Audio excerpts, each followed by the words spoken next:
Let's load this thing up.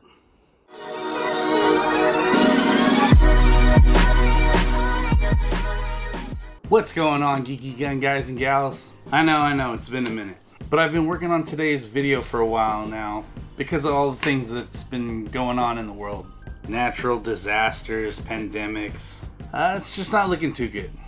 But hearing about all the power outages, natural disasters and stuff like that that's been going on all around the world, it occurred to me that I do have a bug out bag, but not a disaster kit.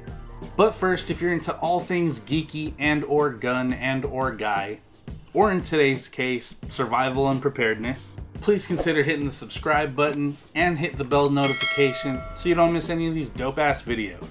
Well, I think they're dope. So I've always found myself to be somewhat of a prepper, kind of a just in case you never know kind of guy. And after Christmas last year, 2020, I hit up Home Depot and they had like this big sale on their bins, and you know, everyone needs to put away their Christmas lights and decorations, right?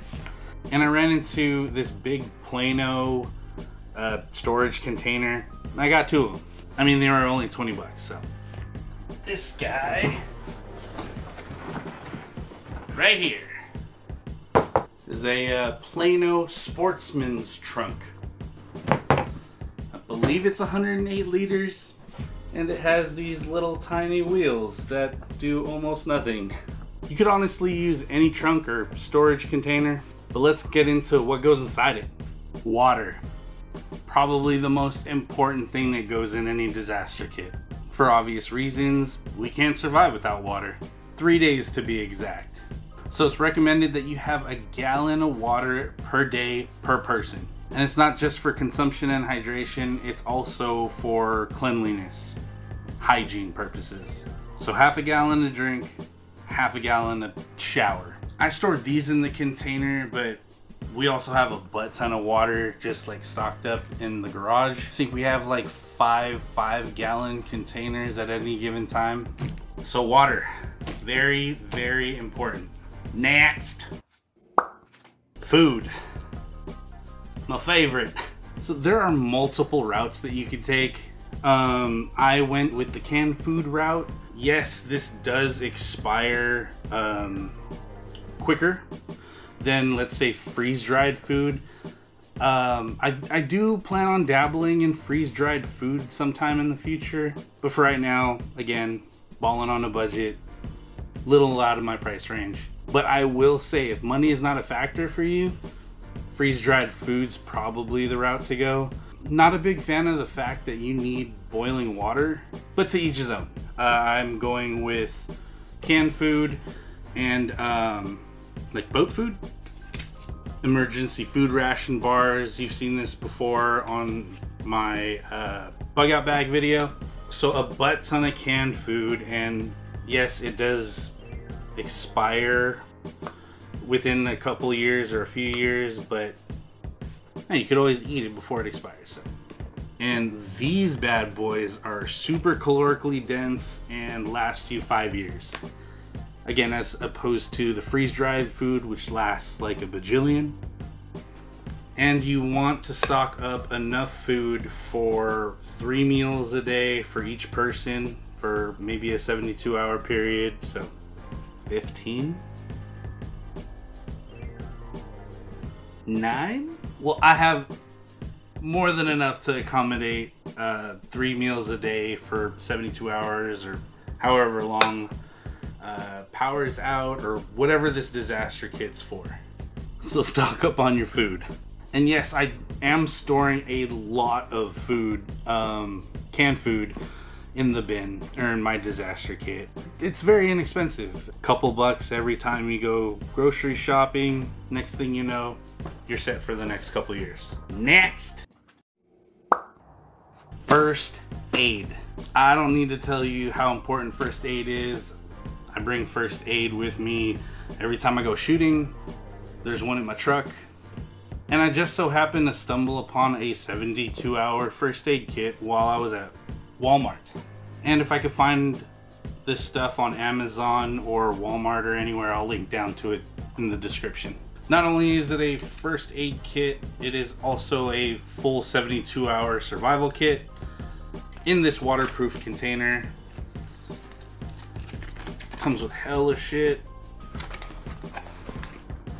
If you guys want to pause it right there. But yeah, it looks like it's a 130 piece kit. Bunch of first aid, bandages, tapes, elastic bandages. There's a crank flashlight in here and a regular flashlight in here. Paracord, tools, whistles, ponchos, blankets, a lot of stuff in here. And I believe, if I'm not mistaken, it was like 50, 60 bucks. But for all the stuff that it comes with, it's a deal. But I can't stress like safety and first aid enough. In a disaster situation, you don't know when someone will come and help, or if at all. So first aid, very important. Next. Fire, very, very important. Keeps you warm, cooks your food. And if gas and power is out, kind of shit out of luck. So you got to make sure that you have fire. So I got 2 of the adjustable flame stick lighters. You guys know what this is. Funny thing, actually, I was at the dollar store picking up a bunch of these for my wife, and then I realized I needed some for the disaster kit, and I was already at Walmart, and I found these in particular cheaper than the dollar store. These were 88 cents, and Ozark Trails. Next, I got the Esbit pocket stove. This you've also seen in my bug out bag. Absolutely love this thing. Comes with your fuel cells and the pocket stove itself.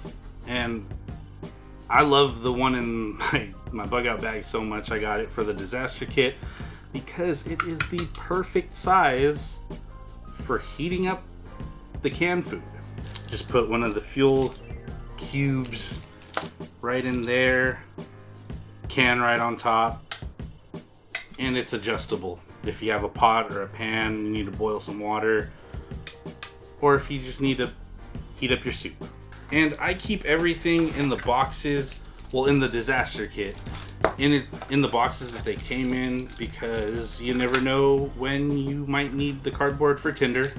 Yeah, I know it's not my first choice either, but in a crazy situation, you never know. Also, it's for storage purposes, kind of stacks a little better. You'll notice that I have a lot of the stuff in their original boxes. Space saving. Come to think of it, I don't have a regular Bic lighter in there. I'm gonna go ahead and add that. Bic lighters, very cheap, takes no space. In this little kit, I have, well, it's clear, you can see it. Cotton and Vaseline, and yes, I put a little too much Vaseline on those, but they still work. And storm-proof matches, weather, water resistant, awesome matches.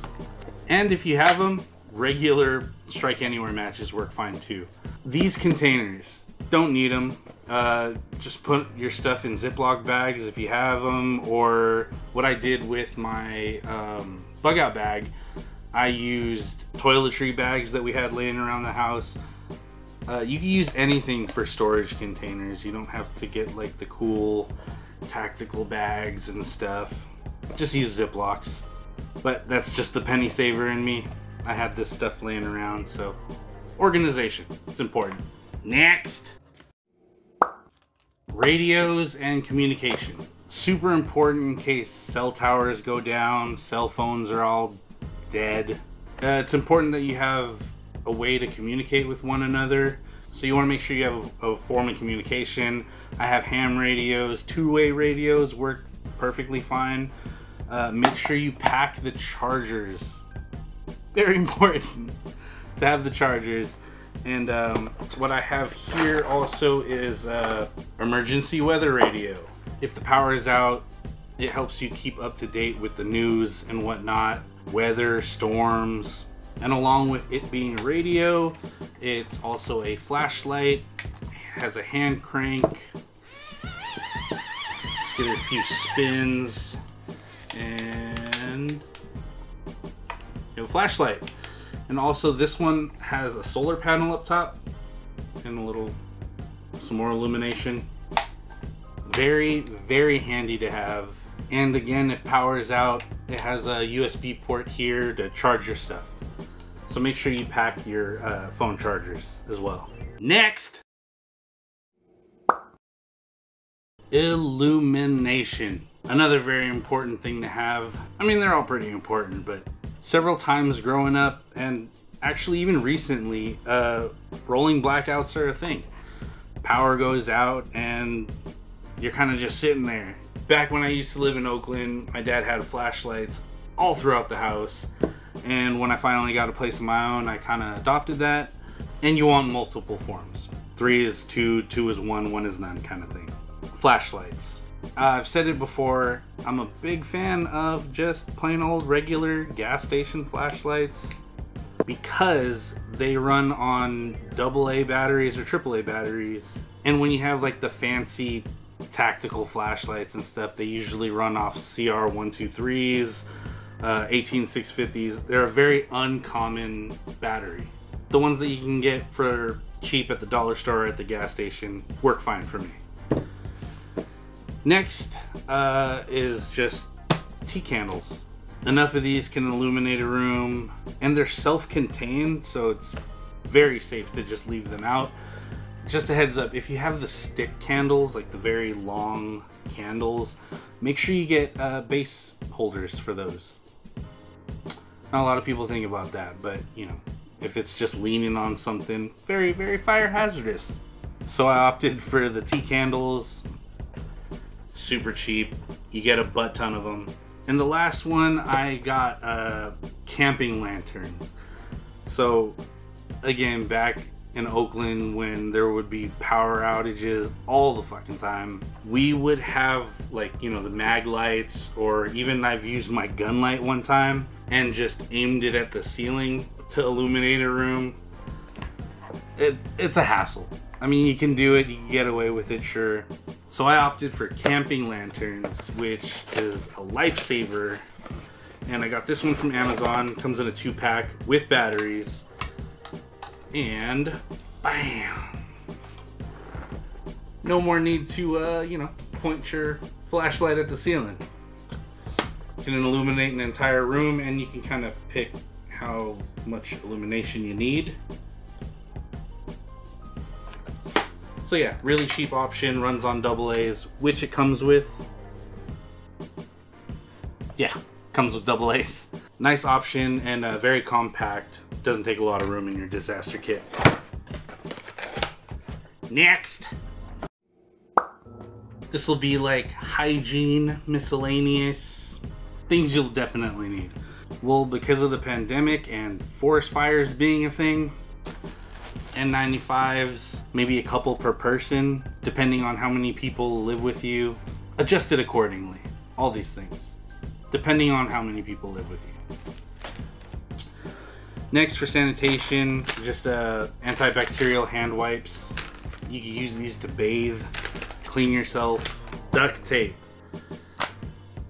absolute must. Repairs. The list goes on and on for the uses of duct tape. And you can't have all that canned food without having a can opener. I know that I kind of overlooked this. A buddy of mine pointed out that, hey, you might want to have a can opener, not sitting there with your knife just trying to shimmy open all those cans. So can opener, very, very important. And this box, I had this thing laying around. I just shoved some miscellaneous stuff in here. Ferro rod,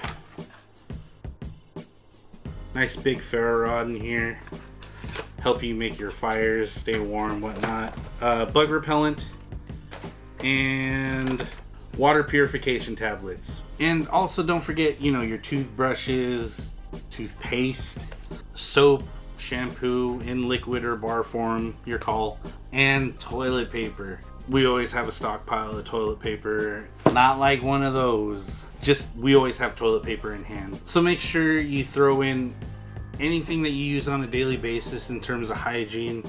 make sure that's in your disaster kit as well. Because you never know if you need to take this on the move. A hurricane blows your house over, or God forbid your house lights on fire or whatnot, and you need to get the hell out of there. Just bring the disaster kit. It has everything you need.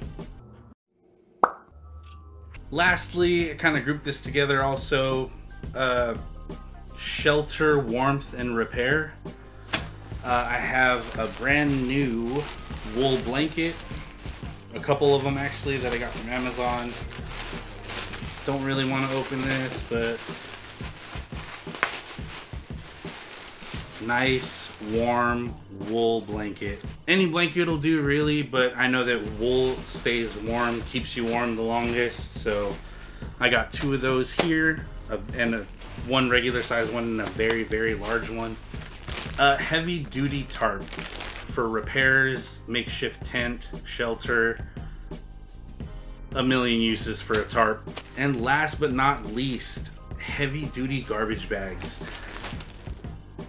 There's 1,000,001 uses for one of these things. Keeps you warm, can carry things, retains water, retains heat, repels water, repairs, makeshift sleeping bag. It could be anything you want it to be. Probably my favorite survival tool.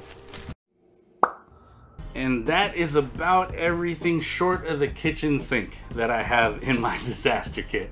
They're a lot of fun to make. It's a nice and fun project to do with the family. And I have a lot of friends and family members that don't really get the whole prepping thing. Literally, with all the stuff going on these days, both natural and unnatural disasters, you never know. Never know when you're gonna need it. Better to be prepared. Anywho, I appreciate you guys hanging out with me today for the Would You Rather. Would you rather have to sing everything that you say or dance all your movements? Let me know down in the comments. And if you haven't already, go ahead and gingerly tap that like and subscribe button. Make sure you guys are supporting small businesses like my nephew's clothing line, Happy Guy Co. Not Geico, Happy Guy Company. But most importantly, don't forget, don't be a dick, be a blessing.